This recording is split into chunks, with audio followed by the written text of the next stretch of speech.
everybody, welcome to Ultimate Insider, Bear Insiders Podcast. I'm Mike Pawlawski, Hall of Fame quarterback and color analyst for the Golden Bears. Today we are talking about the Utah Utes, a team that has been notoriously good on defense, has played in the Rose Bowl recently, has won the Pac-12 championship several times recently, and a formidable defense for sure.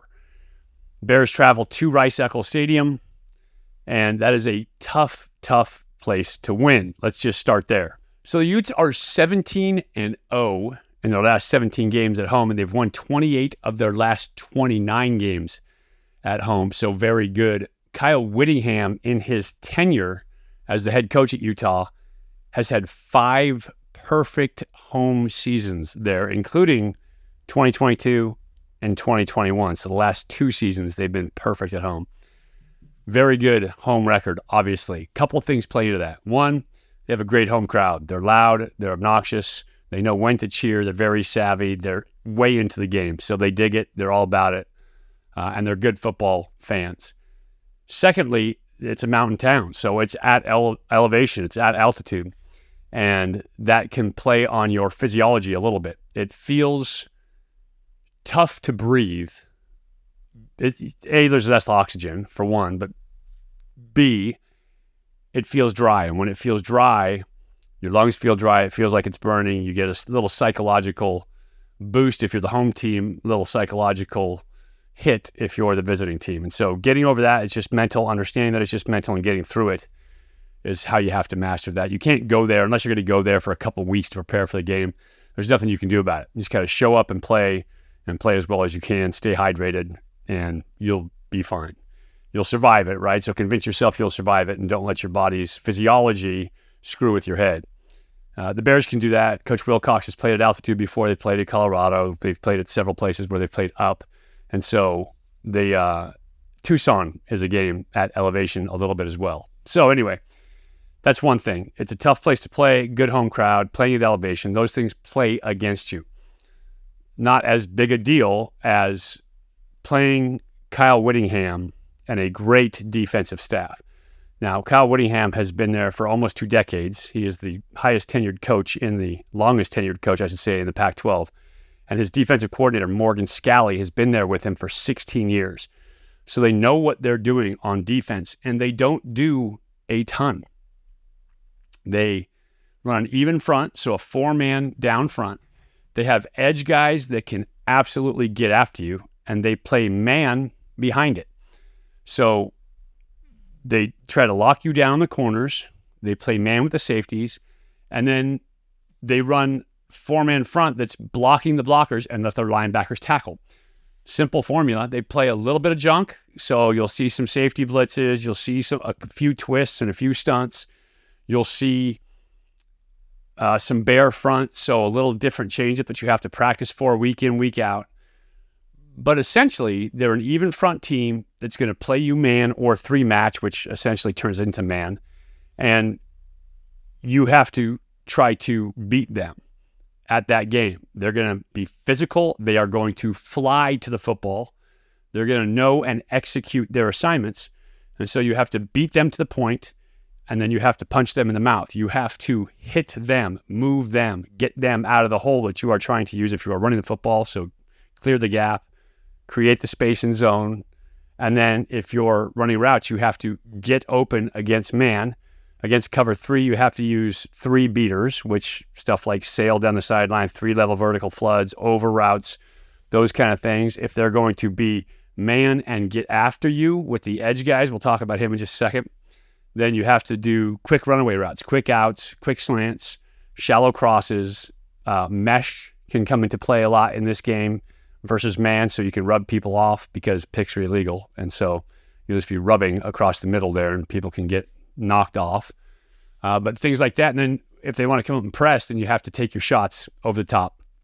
Go get it. And so that is the game plan. That's what you have to do. It's that simple, and it's who executes better because their defense is not crazy. I will talk to Coach Wilcox. He will essentially tell you the same thing coming up here shortly, that their defense doesn't do a ton. They just do what they do extremely well, extremely fast, and violently. And so that's what you have to contend with at Utah. And last time Cal was there, they had a freshman quarterback in Spencer Brash that they decided to give the start for whatever reason. I think they got either 87 yards passing or 87 yards of total offense. It was an atrocious day. They got beat 35-0. And so not a great fond memory for Cal. Completely different offensive staff at this point from that one. So that said, let's talk about personnel on defense. Their edge guy is number 83, Jonah Ellis. You are going to notice this dude. He has 7.5 sacks on the year, 10.5 tackles for loss. He is really, really, really tough to block off the edge. One of the classic edge guys that you see around the Pac-12. Great physical athlete outside. He's stout. He's fast. He's 6'3", about 250. He can move. He can rush the passer, and he's also good versus the run. But primarily, you think of him as a pass rush type dude with 7.5 sacks. He gets after passers, period. On the other side, they have Logan Fano, although he will not be there for this game. They had both these guys. Logan Fano, number 0, to me, was an even better athlete. He blew his ACL. He is out for the season. So the Bears don't have to face him, but had they had them both, these are both edge rush guys that can make a defense great. He has a backup filling in for him, not quite the same level of player as Fano. So that is a bonus for the Bears. Defensive tackle, Keanu Tanuvasa, very good inside, 6'3", 310. He has 2 sacks on the year. He is physical. He has a bunch of tackles for loss. He is stout inside, a run stopper, one of those guys up front who blocks the blockers. And so simple formula, big guys up front, block the blockers, edge guys get home and rush the passer. Pretty good, right? Let the linebackers tackle. You have Lavani Dumon, Lander Barton, and Kareem Reed at that linebacker spot. 3 guys, run, chase, hit. That's what they do. They're fast enough to run side to side. They can get downhill and tackle the run. They're physical in the run game, so very good. They're holding opponents to 11 and some points a game, 11.8 I think right now. And they are holding opponents to 67 yards per game rushing. So very good against the rush, very good at stopping teams that want to run the ball against them. Physical up front. It will be a matchup for the Bears offensive line. In the secondary, they've got dudes who I really like at their safety position. Number 8, Cole Bishop is a stud. Showed up in the Pac-12 championship game last year. 6'2", 208. He flies around to the ball. He's got 4.5 tackles for loss on the season. They bring him on the blitz from time to time. He's got 2 sacks at that. He's got 2 interceptions. So this dude does everything. He's number 2 on the team in tackles right now as a free safety. So he flies around, he hits, he makes plays, he comes downhill. He is physically violent at that safety spot. And I enjoy watching him. He's a good football player. On the other side, they have Sione Vake. He is the strong safety. He leads the team in tackles, and he also has 6.5 tackles for loss. So their safety's incredibly active in terms of if they're playing 3, rotating across, getting down the run game, getting their nose in it. And so tough physical safeties that can fly. I like them. They're good football players out there. So these guys will be fun to watch. Their corners are experienced between them. They each have at least 36 games of experience each individually, and I think almost 40 starts between them. So they're good. They play man, whether they're playing 3 match or they're playing 1. It's a match on the outside, so they're playing essentially man up, and they can cover down. They can run. They'll be in good position. One of them is 6'1", the other one's 5'11", so not bad size. Good speed on the outside, good coverage technique. They are not scared to hold, as most corners who play man, they are not scared to hold. And so when you have guys like that who can lock you down and make the quarterback hold it for a beat, it gives a chance for Ellis to get home, and that's how you get a lot of sacks. It's a good defense. It's a good formula. They play extremely well. Like I said, in spite of the fact that Utah is only scoring 19 points per game, they've still only got 1 loss on the season. That was to Oregon State, and they beat UCLA 14-7. And UCLA is not bad on offense this year. So it is going to be a test for Cal's offense. I told you I liked what Fernando Mendoza did last game for the Bears at that quarterback spot, that he always had his eyes in the right place, that he was doing the right things as a quarterback. Some of you asked me what that looked like. So right now we're going to take a look at some film of what Fernando did that was really fun to watch as a quarterback and a quarterback coach, and watch him operate, and you'll understand better what I'm talking about now after you watch this film. So let's take a look. A lot of you guys were curious about what I meant on pulling the ball on the read. What you're going to see here is a counter GT play. The reason they call it GT is because the guard and the tackle, GT, are both pulling. Guard's going to pull and kick. Tackle is supposed to pull and wrap. Left guard and tackle are doing what's called a tug. Tackle, guard, both clearing this gap to get him out. So this is counter. It is a gap scheme run. These guys tug, clear the gap, work to the backer.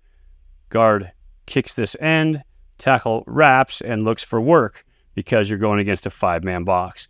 So Fernando here, what teams will do to try to stop this is they will do two things. One, they will squeeze. As these guys pull, they will try to squeeze and chase. So they give the quarterback a read. This defensive end, who is unblocked, is the quarterback's block. If he chases, quarterback is supposed to pull it. If he tries to retreat and chase, so that when his technique should be to try to take on that guard and spill this run this way, and you'll have a linebacker and then this guy filling in, okay, to back it up. So there's a lot of technical stuff going on here. But if this defensive end chases, or if he retreats and chases, then the quarterback pulls. Essentially, if he disappears, the quarterback pulls it. So you're going to see Fernando here, as he makes this read on the counter, boom, right here, his eyes are on that end. This end is retreating, going here, chasing. This guy's trying to collapse. Nice job by Driscoll to pick this up. The 3 technique actually gets a little bit of penetration and blows us up a little bit. So it would not have been a great run play as a result. Defensive end is going to try to wrong shoulder or cross hat this to blow it up, to spill it. But Fernando sees it and pulls it. Now, he's getting outside. He still has an option to throw a bubble right here to the outside to Monroe Young. His next read is off of this linebacker. So watch the linebacker. Fernando is going to read him. If he comes up to attack Fernando and make the tackle, ball's going to come out to Monroe Young. If he reacts to attack the bubble, then Fernando is going to take that and turn that up in the vacated space. So it's actually a triple option here on this play. Fernando sees him react to the outside to the bubble. He turns it up, and he gains positive yardage and moves the stick. So now teams have to stay home. A great view of it from behind right here. One more time, you're going to see guard, tackle, tug to backer. Center, block back to the 3, actually almost a 4 technique. Right guard is going to pull and kick. Left tackle is going to pull and wrap, or should be pulling and wrapping, but you get some penetration here. And back is going to take the ball underneath and follow this blocking. Fernando is keying this guy. Remember, if he chases hard, squeezes on the backside, or if he disappears here, Fernando is supposed to pull this football. Takes a snap. Boom. Eyes on that outside player. He goes away. He's going to pull this ball. Next read, right there, that outside backer. He runs out to cover the bubble. Fernando keeps it. That is the anatomy of the triple option read. You guys will remember that Marcus Mariota ran it to perfection at Oregon. That's Fernando doing his version of it here. So our very own Jim McGill from Bear Insider asked me to draw this one up because he liked it a lot. And I like it a lot too, because it shows you a couple things about Fernando.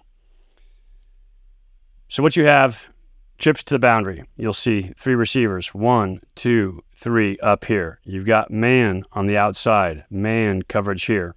This guy also looks like he's playing man, probably man, and they're trying to bracket. So what you get is these 4 over these 3. 3 guys playing man, 1 to help out over the top. Could be a 3-on-2 bracket inside if they go vertical. So tough place to throw the ball. The one opening could be if you get the fade, run the quick out, you'll probably have some business working there. You have one-on-one down here, but you also have safety help over the top. So this is likely going to be a bracket, or at least a safety there to help out. What they have called is slant out here to Jeremiah Hunter. Trying to stick the slant in there right before the goal line, stick it on him. As we snap the ball, you'll see they run the slant. Safety's just sat. He's in the window. So tough to fit that ball in there. You could potentially try to throw it back here, back of the end zone, but that is a tough throw. In the meantime, Oregon State has good edge guys. So you're getting pressure from both sides, getting squeezed. Initially, Fernando steps up into the pocket, but then he realizes this is closing down pretty quick, and he escapes, gets out here. Now, I always tell quarterbacks, you need to remain a passer until you cross the line of scrimmage. Line of scrimmage here, you can see the official's foot is on it, is the 9-yard line. So that's the line of scrimmage.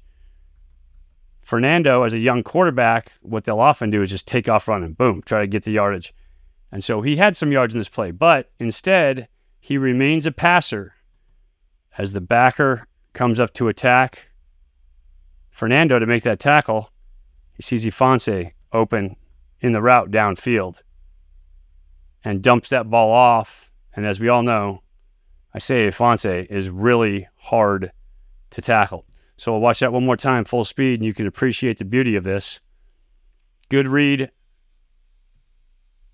Not giving that ball away.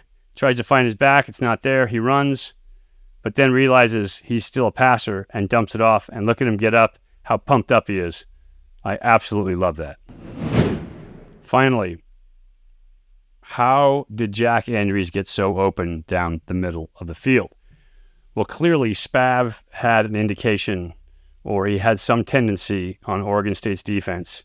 Maybe it's when you get down to the 30, or when you get down here on down and distance, or whatever it may be, that they like to bring field pressure.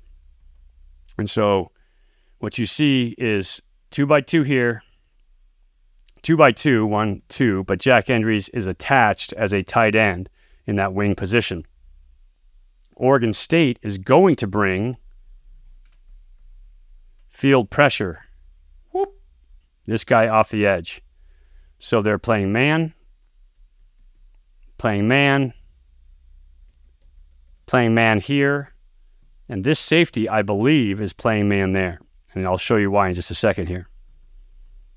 When this play moves forward, now they go to empty. Look at these guys right here communicating about who has who. He's telling the man, this guy's pointing, I got him. He's got him.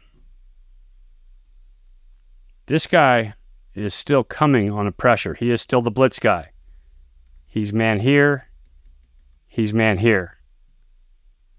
That leaves this guy, either a strong safety type, linebacker, nickel Sam, whatever, out in the blue.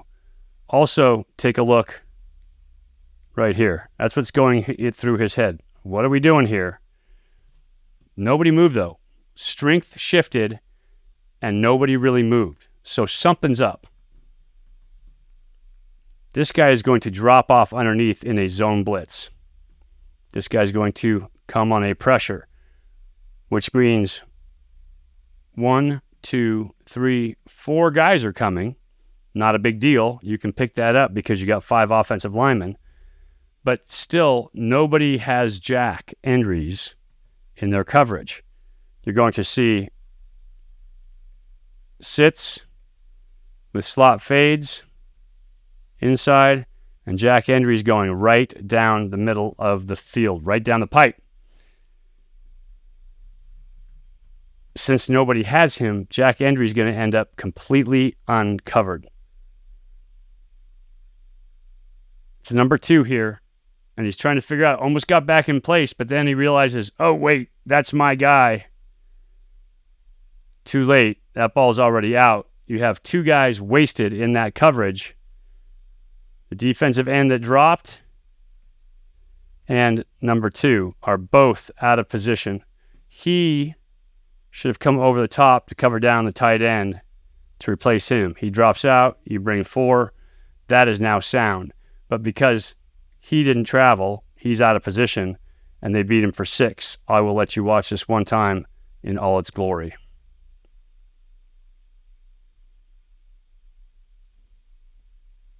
Great call, right time, excellent read by Fernando Mendoza. Great job by Jack Andrews of making sure that he made that catch. So getting your eyes in the right place opens up the offense. And essentially, to play great, all you have to do is what you're coached to do. And if you can do that, just do it efficiently, you're going to have a great game. You'll at least have a good game, and then you go above and beyond and you hit everything, and you're going to have a great game. So Fernando will work on his accuracy, but his reads right now, having his eyes in the right place, are key, and he learns really quickly. And fun little note, I was at practice today, and Nando came up to Coach Spavital at the end of the game. He said, hey, Coach, I've got a tell for you. He's been watching film. He picked up a tell and explained to the coach exactly what he was seeing on film.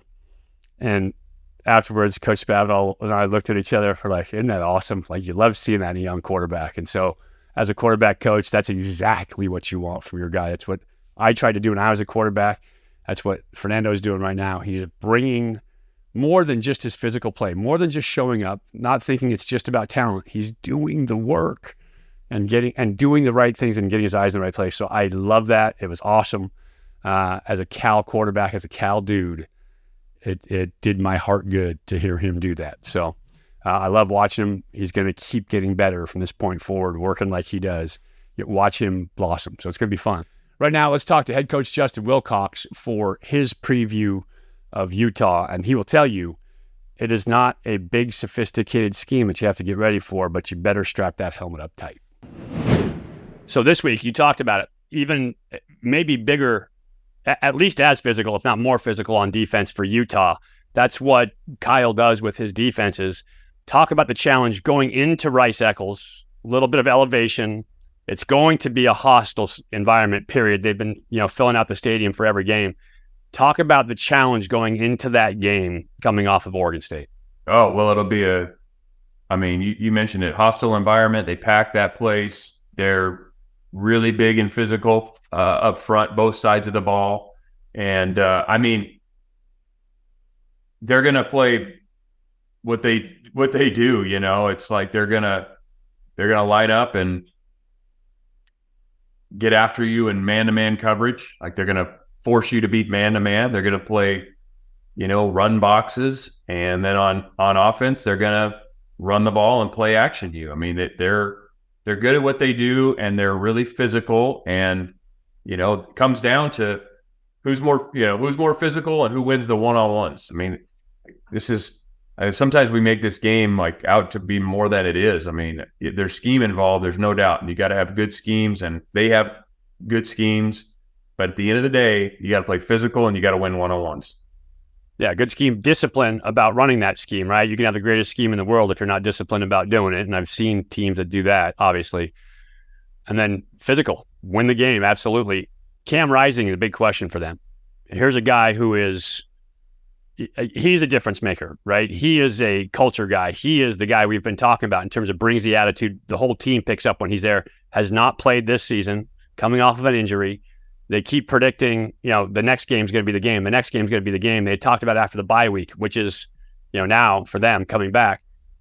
Do you expect to see him back? Or if he comes back, how much of a difference does that make? Well, yeah, it could change maybe the dynamic of what they do on offense a bit. I mean, I don't think they're going to all of a sudden change every play, but he's a starter for a reason. They took him to the Rose Bowl. I mean, he's a really good player. Not all quarterbacks are the same. It's like, so they'll run what they run. Do they do different things with him? Yeah, maybe a bit. But I don't know if he's going to play or not. I mean, he might. Yeah. And that we have to prepare for what they've done and then be ready if he plays. And yeah. So now, big road test for Fernando. We talked about his first game at home. Great way to open up. Big road test as well against Utah. Two great defensive teams in a row, by the way. What are you counseling him going into this game?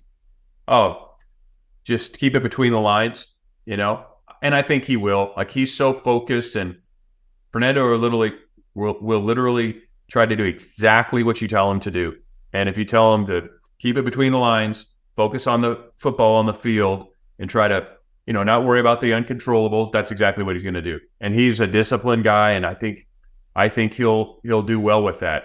Obviously, it's a different challenge. It is a hostile environment, but I have faith in him, and I think he'll take the next step as a quarterback. That's awesome. And then, of course, you're also battling environmentals, a little bit of altitude. And for me, it was always more the dryness because your lungs felt dry more than the oxygen. What are you telling your team? What are you doing to work with that? Yeah, there's really, all the data shows, as you would know, that you got to be at altitude for, I think it's, I don't know how many certain number of days or weeks before you're actually acclimated. So you have to hydrate is a big thing. Hydration's key, and you're going to feel it a little bit on your lips, but it's not a danger. If it was a danger, our doctors and sports med staff would not let the players play. So yeah, acknowledge it and hydrate, and let's go play. Yeah, mindset's such a big difference maker at that, right? Well, it's going to suck. Let's get through it, and here we go. And so get that done. Well, I'm looking forward to seeing the game this week. Looking forward to see the defense rebound for sure. And I appreciate your time, Coach. All right, thank you. Now let's talk about Utah's offense. And I say that because there's not a lot to talk about. They have not been good. Huge piece of that is injuries. Cam Rising, who is their all-everything quarterback, All-American, he injured his knee, and they thought it was just a torn ACL in their bowl game last year. He just admitted on the radio last week that it was a lot more severe than they originally let on that it was. So outside of being a torn ACL, he also tore meniscus, which is the cartilage in there. He also tore his MCL, medial collateral ligament. That's the one that runs down the inside of your knee. And then he tore his patellolateral or something like that, patellar tendon as well. So huge, big time knee injury. And he has not been ready to play yet. I saw him warming up with the team wearing the brace, and even then it looked like he was still limping. So I'm not sure that he's going to be ready to go for this week. I've been on a couple radio shows back there in Utah, and the radio host thought that he would not be able to go this week or would not be ready to go this week either. So I don't know what the story is there. Even if he does go, it's not like he's going to be in mid-season form. He is going to, if he shows up and he plays, he's going to be rusty. Period. Hasn't played. The rest of the team is at mid-season form. He has yet to take a snap. He'll be better than what they've had, but he will not be the Cam Rising that you saw finishing those seasons. On top of that, he's also going to be a little bit nervous about the knee. So there is no way to come back from an injury like that without a little bit of hesitancy about the knee.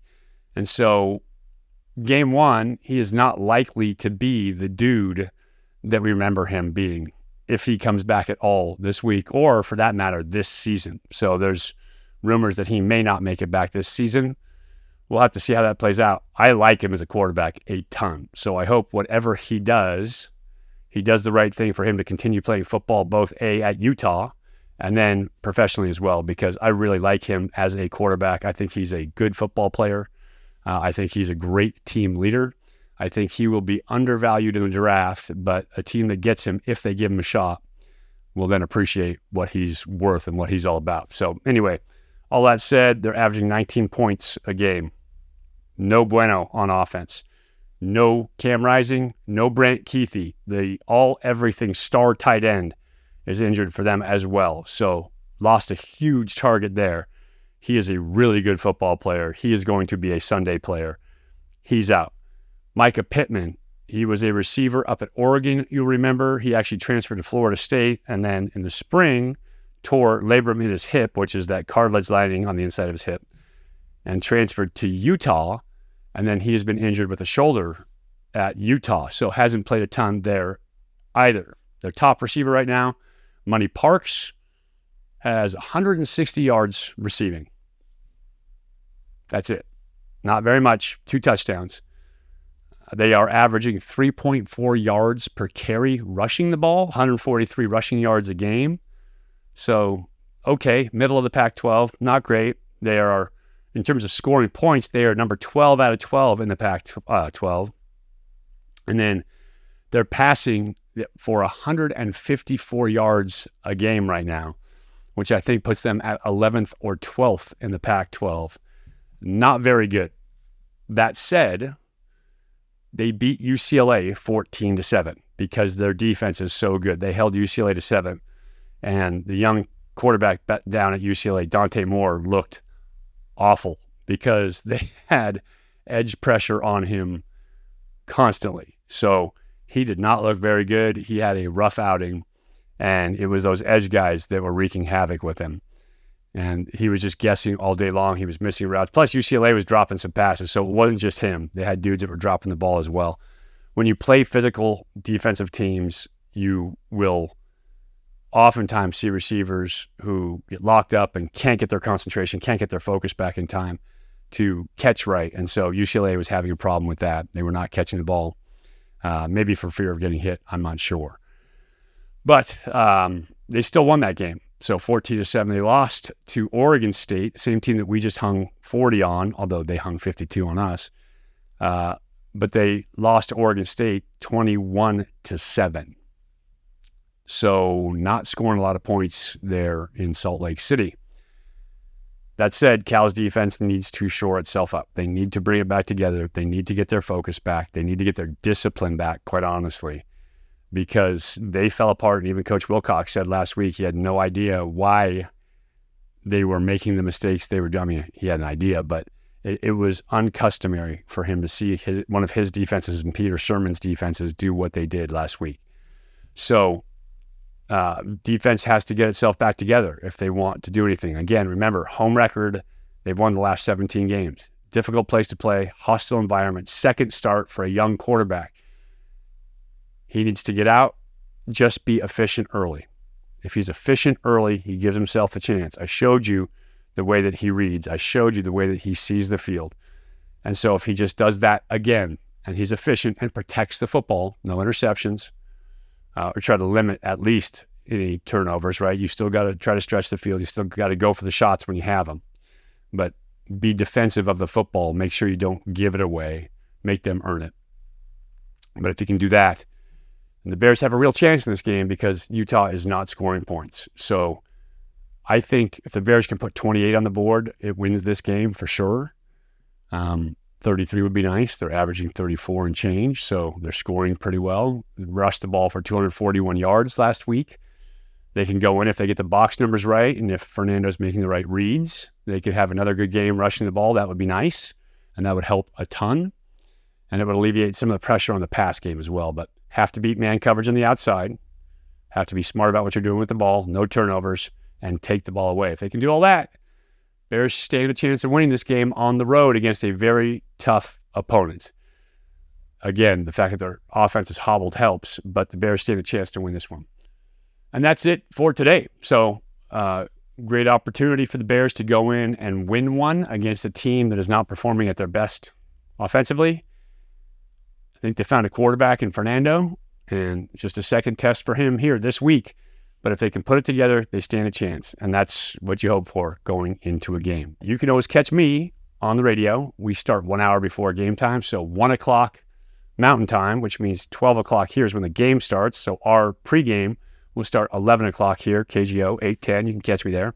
If you want to learn more about football, like you like the stuff that I drew up for you here today, check out my YouTube channel, Elite Athletes TV on YouTube. Subscribe, please. The more subscribers I get, the more it benefits me. The algorithm picks us up. So you'll see a lot more Cal stuff going up there shortly. I am looking forward to this game. I can't wait to see Fernando's second game, and you can catch me on the radio. Until then, I am Mike Pawlawski for Ultimate Insider and Bear Insider. Go Bears.